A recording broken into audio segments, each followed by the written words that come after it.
اعوذ باللہ من الشیطان الرجیم بسم اللہ الرحمن الرحیم ان تجتنبوا کبائر ما تنہون عنہ نکفر عنکم سیئاتکم وندخلکم مدخلا کریما۔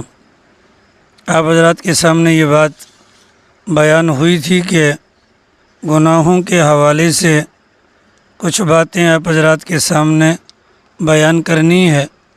سب سے پہلی بات اپنے دماغ میں یہ رکھیں، گناہ کہتے کس کو ہیں؟ اللہ تعالیٰ کے حکم یا رسول اکرم صلی اللہ علیہ وسلم کی جو بھی نافرمانی ہوگی، اس نافرمانی کو اعمال بد یا اس نافرمانی کو گناہ کا نام دیا جاتا ہے۔ یہ جو گناہ ہوتے ہیں، ان گناہوں کے اثرات ہوتے ہیں دنیاوی اعتبار سے بھی اور آخرت کے اعتبار سے بھی۔ لہٰذا ہم سب کے لیے ضروری ہے کہ گناہ بھلے وہ کسی بھی درجے کا ہو، اللہ کے حکم کی خلاف ورزی ہو یا رسول اکرم صلی اللہ علیہ وسلم کے حکم کی خلاف ورزی ہو، اس گناہ سے اپنے آپ کو بچایا جائے۔ ہمارے دروس کے اندر جن گناہوں سے متعلق بات ہوگی، اس کے لیے یہ سمجھ لیں کہ گناہ 4 قسم کے ہوتے ہیں۔ گناہ 4 قسم کے ہوتے ہیں۔ ان میں سے پہلی قسم گناہوں کی وہ گناہ جو بغیر توبہ کے معاف نہیں ہوتے، ان کو شرکیہ گناہ کہا جاتا ہے۔ اگر کوئی بندہ بغیر توبہ کے دنیا سے چلا جائے گا تو یہ گناہ کبھی بھی معاف نہیں ہوگا اگر وہ زندگی کے اندر شرک کرتا رہا۔ جیسے کوئی بندہ ایسا ہو کہ زندگی ایمان پر گزرے اور خاتمہ بھی ایمان پر ہو تو اس کے لیے جنت میں جانے سے کوئی رکاوٹ نہیں۔ اسی طریقے سے ایک بندے کی زندگی اگر شرک پر گزری ہو اور اس کا خاتمہ بھی شرک پر ہوا ہو تو یہ وہ گناہ ہے، اس گناہ کی معافی کوئی نہیں۔ دوسرا نمبر گناہوں کا ان گناہوں کے متعلق ہے کہ جو گناہ ایسے ہیں کہ جن میں توبہ ضروری نہیں ہے، انسان نیک اعمال کرتا رہے اور وہ گناہ معاف ہوتے رہتے ہیں، ان کو چھوٹے چھوٹے گناہ کہا جاتا ہے۔ تیسری قسم گناہوں کی ایسے گناہ ہیں کہ جو بغیر توبہ کے تو معاف نہیں ہوتے، البتہ اتنا ہے کہ ان گناہوں کو بغیر توبہ کے معاف کرنا یہ اللہ کی مرضی پر موقوف ہے۔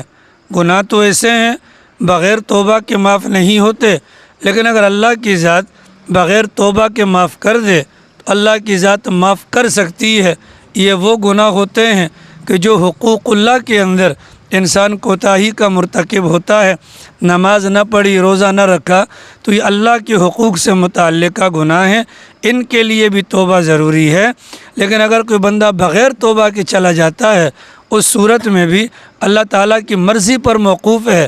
اللہ چاہیں گے تو معاف کر دیں گے، اللہ نہیں چاہیں گے تو معاف نہیں کریں گے۔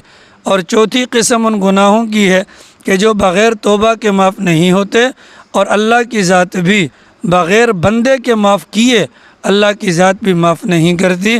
ایسے گناہوں کو حقوق العباد کہا جاتا ہے۔ تو ہمارے جو دروس ہوں گے ان 4 میں سے 3 قسم کے گناہوں کے متعلق ہوں گے۔ پہلی والی قسم شرکیہ جو گناہ ہیں جو بغیر توبہ کے معاف نہیں ہوتے، تیسری والی قسم جو حقوق اللہ سے متعلقہ ہیں، اور چوتھی والی قسم جو حقوق العباد سے متعلق ہیں، ان کے متعلق انشاءاللہ ہمارے دروس ہوں گے۔ یہ جو گناہ ہوتا ہے، جب بھی کوئی انسان گناہ کرتا ہے، ایک گناہ کے نتیجے میں اس ایک گناہ پر 8 چیزوں کو وہ بطور گواہ بنا لیتا ہے۔ ایک گناہ کے نتیجے میں 8 گواہ بن جاتے ہیں۔ ایک گناہ کے نتیجے میں 8 گواہ بن جاتے ہیں۔ سب سے پہلا گواہ جو انسان کے گناہوں پر بنتا ہے اس کا نام ہے زمان۔ اس کا نام ہے زمان۔ انسان گناہ کرے گا، دن میں کرے گا یا رات میں کرے گا، تو دن میں کرے گا تو بھی زمانے کے اندر ہے، رات میں کرے گا تو بھی زمانے کے اندر ہے۔ اللہ تعالیٰ قرآن کریم کے اندر فرماتے ہیں وَالسَّمَاءِ ذَاتِ الْبُرُوجِ وَالْيَوْمِ الْمَوْعُودِ وَشَاهِدٍ وَمَشْهُودٍ۔ یہ شاہد کیا ہے اور یہ مشہود کیا ہے، اس کے متعلق مختلف تفسیریں منقول ہیں۔ ایک تفسیر کے اندر آتا ہے کہ شاہد سے مراد دن اور رات کا زمانہ ہے، اور مشہود سے مراد انسان کے اعمال ہیں کہ جو انسان دن اور رات کے اندر سر انجام دیتا ہے۔ اب اگر کوئی بندہ گناہ کرتا ہے تو ظاہر ہے کہ دن میں کرے گا یا رات میں کرے گا، تو دن میں کرے گا یا رات میں کرے گا۔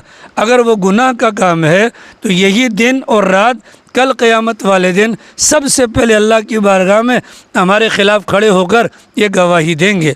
تو گناہ کا جو سب سے پہلا گواہ ہے وہ ہے زمان۔ وہ کیا ہے؟ زمان۔ وہ کیا ہے؟ زمان۔ نمبر 2، انسان کے ایک گناہ پر جو دوسرا گواہ تیار ہوتا ہے وہ ہوتا ہے مکان۔ وہ ہوتا ہے مکان۔ مکان سے مراد جس جگہ پر موجود رہتے ہوئے، زمین کے جس ٹکڑے پر کھڑے ہو کر، بیٹھ کر، لیٹ کر، موجود ہوتے ہوئے بندہ گناہ کرتا ہے تو وہ جو زمین کا ٹکڑا ہے وہ بھی گواہ بن جاتا ہے۔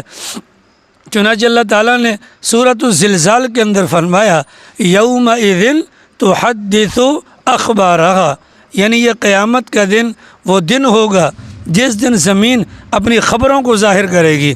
خبریں ظاہر کرنے سے مراد اس زمین کی پیٹھ پر جو کچھ ہوا تھا تو زمین بیان کرے گی۔ اگر انسان نے گناہ کیا تھا گناہ بھی بیان ہوگا، اگر نیکی کا کام کیا تھا تو نیکی کا کام بھی بیان ہوگا۔ ایک گناہ کے اوپر پہلا گواہ بنتا ہے زمان، دوسرا گواہ بنتا ہے مکان، زمین کے جس ٹکڑے پر انسان نے گناہ کیا۔ ایک گناہ کے نتیجے میں جو تیسرا گواہ بنتا ہے وہ ہے لسان، انسان کی زبان۔ تیسرا گناہ ہے لسان، یعنی انسان کی زبان۔ اللہ قرآن میں فرماتے ہیں یوم تشہد علیہم السنتہم، یہ قیامت کا دن وہ دن ہوگا جس دن انسان کی زبان اس کے خلاف گواہی دے گی، اس بندے نے یہ معاملہ کیا تھا۔ ایک گناہ ہے اور گواہ نمبر 3 زبان کی صورت میں تیار ہو گیا۔ ایک گناہ پر، ایک ہی گناہ پر جو چوتھا گواہ تیار ہوتا ہے وہ ہیں ارکان۔ انسان کے بدن کے جو 360 جوڑ ہیں یہ گواہ بن جاتے ہیں۔ یہ کیا بن جاتے ہیں؟ گواہ بن جاتے ہیں۔ اللہ سورہ یاسین کے اندر فرماتے ہیں الیوم نختم علی افواہہم، آج کے دن ہم ان کے منہ پر مہر لگا دیں گے۔ پھر کیا ہوگا؟ وَتُكَلِّمُنَا أَيْدِيهِمْ وَأَرْجُلِهِمْ، ہم ان کے ہاتھوں سے بولیں گے، ان کے پاؤں سے بولیں گے۔ کتابوں میں آتا ہے انسان کی شرمگاہ بولے گی، انسان کے اعضاء بولیں گے۔ ایک گناہ پر انسان کے ارکان بھی اس کے خلاف بطور گواہی کے تیار ہو جاتے ہیں۔ تو پہلا گواہ ہوتا ہے زمان، دوسرا گواہ ہوتا ہے مکان، تیسرا گواہ ہوتا ہے لسان، چوتھا گواہ ہوتا ہے ارکان، پانچواں گواہ ہوتا ہے ملکان۔ آپ جانتے ہیں یہاں پر 2 فرشتے ہیں کرامن کاتبین، ان کو کہا جاتا ہے۔ تو ملک کہتے ہیں ایک فرشتے کو اور ملکان 2 فرشتے، یہ دونوں فرشتے بھی بطور گواہ کے ہمارے ساتھ موجود ہوتے۔ وَإِنَّ عَلَيْكُمْ لَحَافِظِينَ، یہ تمہاری حفاظت کرنے والے ہیں۔ تو ظاہر ہے کہ اگر ہمارا کوئی چوکیدار ہوگا جو ہماری حفاظت پر مامور ہوگا، اس کے سامنے ہمارا مکمل بایو ڈیٹا ہوگا، ہم کیا کر رہے ہیں اس کی نگاہوں پر ہوں گے۔ تو جہاں پر زمان گواہ بنے گا، جہاں پر مکان گواہ بنے گا، جہاں پر لسان گواہ بنے گی، جہاں پر ارکان گواہ بنیں گے، وہیں پر یہ ملکان بھی دونوں گواہ بنیں گے۔ اگلا گواہ کتنے ہو گئے؟ 5 ہو گئے۔ چھٹا گواہ انسان کا وہ دیوان ہے۔ دیوان کا مطلب وہ رجسٹرڈ جو ہمارے اعمال کا تیار ہو رہا ہے۔ اللہ تعالیٰ نے سورہ کہف کے اندر فرمایا وَوُضِعَ الْكِتَابُ، وہ کتاب جب سامنے رکھی جائے گی فَتَرَى الْمُجْرِمِينَ مُشْفِقِينَ، جو مجرم لوگ ہوں گے وہ ڈرتے ہوئے دیکھیں گے۔ فَتَرَى الْمُجْرِمِينَ مُشْفِقِينَ، ڈریں گے۔ اس کے بعد جب اندر دیکھیں گے کیا کہیں گے؟ مَا لِهَذَا الْكِتَابِ، اس کتاب کو کیا ہو گیا؟ یعنی یہ جو رجسٹرڈ ہے اس کو کیا ہو گیا؟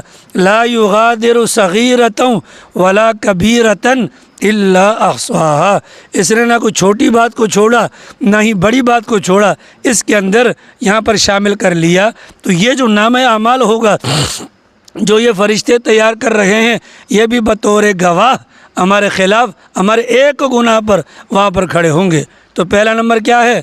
زمان، دوسرا نمبر ہے مکان، تیسرا نمبر ہے لسان، چوتھا نمبر ہے ارکان، پانچواں نمبر ہے ملکان، چھٹا نمبر ہے دیوان، ساتواں نبی الانس والجان، نبی الانس والجان، ولانی والجان، نبی الانس والجان۔ اللہ تعالیٰ قرآن کریم کے اندر فرماتے ہیں فَكَيْفَ إِذَا جِئْنَا مِنْ كُلِّ أُمَّةٍ بِشَهِيدٍ، اس وقت کیا حال ہوگا جب کہ ہم ہر امت کے مقابلے میں اس کے نبی کو لائیں گے اور وہ نبی کھڑا ہو کر ان کے خلاف گواہی دے گا۔ تو اللہ کا جو نبی ہے، یعنی ہمارے جو نبی ہیں، وہ بھی ہمارے گناہ کے گواہ ہوں گے۔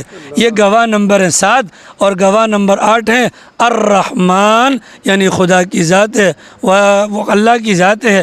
ظاہر ہے کہ اللہ کی ذات تو ہر جگہ حاضر ناظر اور موجود ہے۔ اب جب ایک گناہ پر 8 گواہ تیار ہیں تو موٹا سا مطلب یہ ہے اللہ کی نظر میں یہ گناہ کوئی معمولی چیز نہیں ہے۔ جب یہ گناہ معمولی چیز نہیں ہے تو بحیثیت مسلمان ہم سب کی ذمہ داری ہے ان گناہوں کے بارے میں تحقیق کی جائے کہ اگر وہ گناہ کون کون سے ہیں، کن کاموں سے اللہ نے اور اللہ کے نبی نے منع کیا اور کن کاموں کی ہمیں اجازت دی۔ جب ہم اس بات کی طرف جاتے ہیں تو پھر ہمیں قرآن و سنت کے اندر بے شمار مواقع ایسے ملتے ہیں جن میں اللہ کی اور اللہ کے نبی کی جانب سے ممانعت وارد ہے۔ اب سوال یہ ہے جب ممانعت وارد ہے تو اللہ یہاں پر فرماتے ہیں ان تجتنبوا کبائر، اگر تم بڑے بڑے گناہوں سے بچ جاؤ، اگر بڑے بڑے گناہوں سے بچ جاؤ، ہم تمہیں ضمانت دیتے ہیں تمہارے چھوٹے چھوٹے گناہوں کو ہم ویسے ہی معاف کر دیں گے۔ اب اگلا سوال یہ ہے کہ بڑے گناہ کون سے ہیں اور چھوٹے گناہ کون سے ہیں؟ تو بڑا گناہ یا چھوٹا گناہ، اللہ ہمارے بڑوں کی قبروں پر کروڑوں رحمتیں نازل فرمائے۔ آسان سا فارمولہ حضرت فضیل ابن عیاض رحمہ اللہ نے بیان فرما دیا۔ آسان سا فارمولہ حضرت فضیل ابن عیاض بلکہ عبداللہ ابن عباس رضی اللہ تعالیٰ عنہ نے فرما دیا کہ کوئی بھی گناہ ہو اگر اس پر اصرار کیا جائے گا وہ گناہ چھوٹا نہیں ہوتا، اور کوئی بھی گناہ ہو جس کے بعد استغفار کیا جائے وہ گناہ بڑا نہیں رہتا۔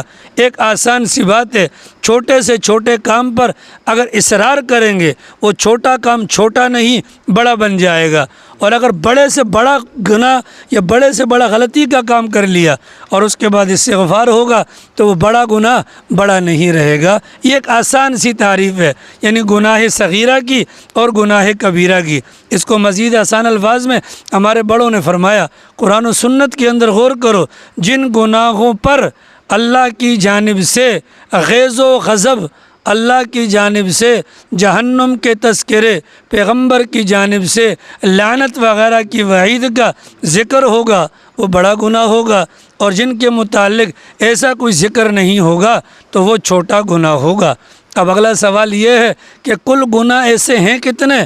تو ہمارے بڑوں نے عبداللہ ابن عمر نے فرمایا کہ کبیرہ گناہ 7 ہیں۔ کبیرہ گناہ سارے بولو بولو یار، بولو سارے بولو، کتنے ہیں؟ 7 ہیں۔ عبداللہ ابن عباس کے سامنے یہ بات رکھی گئی، عبداللہ ابن عمر کہتے ہیں 7 ہیں، انہوں نے فرمایا 7 نہیں بلکہ 700 ہیں۔ کتنے ہیں؟ 700 ہیں۔ کتنے ہیں؟ 700۔ البتہ ان 700 میں سے 7 بڑے بڑے ہیں اور قریب والے ہیں۔ یہ تو بات ہو گئی ان کی۔ بعد کی حضرات نے قرآن و سنت کے اندر مطالعہ کیا، ابن حجر رحمہ اللہ کی ایک کتاب ہے کتاب الزواجر کے نام سے، حضرت والا نے اس میں 466 بڑے گناہوں کا تذکرہ کیا۔ اسی طریقے سے کبیرہ گناہوں کے متعلق جب ہم کتابوں کی طرف جاتے ہیں تو عام طور پر 100 گناہ بڑے بڑے گناہ شمار کیے جاتے ہیں، اور وہ 100 ایسے گناہ ہیں جو عام طور پر ہمارے معاشرے کا حصہ بنتے ہیں۔ تو انشاءاللہ ہمارے دروس کے اندر 100 گناہوں کے متعلق بات ہوگی، اور یہ 100 گناہ کون سے ہیں ان کے حوالے سے بات ہوگی۔ تو سب سے پہلا کبیرہ گناہ الشرک باللہ، اللہ کی ذات کے ساتھ شرک کرنا، اللہ کی ذات کے ساتھ یا اللہ کی صفات میں کسی کو شریک قرار دینا۔ اللہ کی ذات کے ساتھ شریک کرنے کا مطلب یہ ہے کہ جیسے اللہ کی عبادت کرنی چاہیے، انسان پتھر کی پوجا کرے، انسان درخت کی پوجا کرے، اللہ کے کسی بھی غیر کی پوجا کرنا شروع کر دے، تو یہ اللہ کی ذات کے اندر ان چیزوں کو شامل کرنا ہو گیا۔ یا عبادت کے اعتبار سے یا صفات کے اعتبار سے انسان اگر یہ معاملات کرے گا تو گویا کہ وہ اللہ کو بھی مانتا ہے اور ان چیزوں کو بھی مانتا ہے، جبکہ ہونا کیا چاہیے؟ ماننا صرف اللہ ہی کو ہے، اللہ بھی کو نہیں۔ جہاں پر کہانی ہی سے ہٹ کر بھی پر آ جائے گی وہ شرک ہو جائے گا، اور یہ وہ گناہ ہے کہ جس کو رسول اکرم صلی اللہ علیہ وسلم نے سب سے بڑا گناہ قرار دیا۔ مطلب اکبر الکبائر کے الفاظ آتے ہیں شرک کے بارے میں، شرک کے بارے میں بابا جی اکبر الکبائر کے الفاظ آتے ہیں، سب سے بڑا گناہ۔ رسول اکرم صلی اللہ علیہ وسلم ٹیک لگا کر بیٹھے تھے، اللہ کے نبی نے فرمایا میں تمہیں بڑے بڑے گناہوں کے متعلق نہ بتلاؤں؟ صحابہ نے کہا جی ضرور۔ اللہ کے نبی نے فرمایا اللہ کے ساتھ کسی کو شریک قرار دینا، والدین کی نافرمانی کرنا، اور اس کے بعد اللہ کے نبی نے فرمایا کہ جھوٹی قسم کھانا یا جھوٹی گواہی دینا۔ جب یہ والی بات آئی یعنی جھوٹی قسم یا جھوٹی گواہی والی، تو اللہ کے نبی ٹیک سے ہٹ گئے اور بار بار یہی بات دہراتے رہے۔ حضرات صحابہ کرام فرماتے ہیں ہمارے دل میں تمنا تھی کاش اللہ کے نبی خاموش ہو جائیں۔ تو یہ شرک کتنا بڑا گناہ ہے۔ اللہ نے قرآن میں اعلان کیا ان اللہ لا یغفر ان یشرک بہ، اللہ شرک کو معاف نہیں کرے گا۔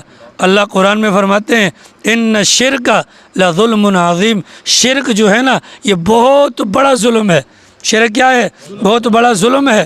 اللہ قرآن میں فرماتے ہیں انہ من یشرک باللہ، جو اللہ کے ساتھ شرک کرے گا فقد حرم اللہ علیہ الجنہ، اس پر اللہ نے جنت کو حرام کر دیا، ومأواہ النار، اور اس کا ٹھکانہ جہنم ہوگا، اس کا ٹھکانہ جہنم ہوگا۔ تو یہ شرک بہت بڑا گناہ ہے۔ اللہ کی ذات میں یا اللہ کی صفات میں کسی کو شریک قرار دینے کا نام شرک ہے، ٹھیک ہے؟ اللہ کا فضل ہے ہم اس گناہ سے بچے ہوئے ہیں۔ تو یہ والا جو گناہ ہے یہ شرک اکبر کہلاتا ہے۔ اللہ کی ذات میں یا اللہ کی صفات میں کسی کو شریک قرار دیا جائے، اس کو شرک اکبر کہا جاتا ہے۔ اس کی دوسری قسم آتی ہے، اس کو شرک اصغر کہا جاتا ہے، یعنی چھوٹا والا شرک۔ ایک ہے بڑا والا، ایک ہے چھوٹا والا۔ بڑا والا شرک تو الحمدللہ ہم نہیں کرتے، لیکن پیغمبر کی تعلیمات میں ہمیں یہ بات ملتی ہے، مسلمانوں کو پیغمبر نے بارہا تلقین فرمائی شرک اصغر سے، چھوٹے شرک سے اپنے آپ کو بچاؤ۔ صحابہ نے پوچھا یا رسول اللہ شرک اصغر سے مراد؟ فرمایا ریاکاری۔ کیا فرمایا؟ ریاکاری، دکھلاوا، شہرت، یعنی عمل انسان کرے اللہ کے لیے کرے، اللہ کے علاوہ اگر کسی اور کے لیے کرے گا تو یہ بھی شرک کہلائے گا، یہ بھی شرک کہلائے گا۔ چنانچہ روایات میں آتا ہے کل قیامت کا دن ہوگا، ایک جماعت کو جنت کی طرف لے جایا جائے گا، جنت کا دروازہ کھلا ہوگا، وہ جنت کے اندر کے محلات اور وہاں کے خوبصورت نظاروں کو دیکھیں گے، اور پھر اس کے بعد بجائے ان کو اندر جانے کے وہیں سے واپس پلٹا دیا جائے گا۔ تو یہ لوگ پوچھیں گے خداوند قدوس ہمارے ساتھ یہ معاملہ کیوں کیا گیا؟ اللہ تعالیٰ فرمائیں گے اس بنیاد پر کہ تم جو اعمال کرتے تھے، اعمال ہمارے لیے نہیں بلکہ لوگوں کو دکھلانے کے لیے کیا کرتے تھے۔ تو وہ بندے کہیں گے خدایا اگر تو نے ہمیں اندر جانے نہیں دینا تھا تو یہاں تک کیوں لائے؟